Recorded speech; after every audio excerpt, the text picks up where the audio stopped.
Senior صحافی صابر شاکر کے مطابق جیل میں عمران خان اور ان کی بہنوں کی اہم ملاقات، عمران خان کی حالت کیا ہو گئی اور عمران خان نے کیا بیان دیا، ساری انفارمیشن اسی ویڈیو میں۔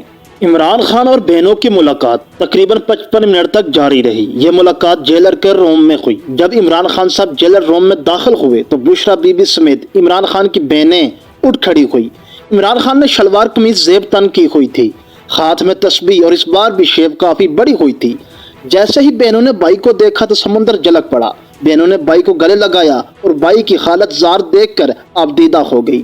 عمران خان بے تحاشا کمزور ہو چکے ہیں، آنکھوں کے گرد حلقے بننا شروع ہو گئے ہیں۔ اس دوران خان صاحب نے بہنوں کے سروں پر ہاتھ پھیرے اور ایگزیکٹ الفاظ بولے، بس بس بس روئیں نہیں، یہ اللہ کی طرف سے امتحان ہے، مجھے کچھ نہیں ہوگا، میری قوم میرے ساتھ ہے۔ عمران خان نے کہا، یہ لوگ مجھے تکلیف دے کر توڑنا چاہتے ہیں، انہیں لگتا ہے مجھے اندھیرے میں رکھ کر یا 6 فٹ کے سیل میں رکھ کر توڑ لیں گے تو ایسا نہیں ہوگا۔ انہیں لگتا ہے جب میں سونے لگتا ہوں تو سیل کے باہر شور شرابے سے مجھے تکلیف پہنچائیں گے، تو میں انہیں بھی کہتا ہوں جسے تم لوگ تکلیف سمجھتے ہو اسے میں اللہ کا امتحان سمجھتا ہوں۔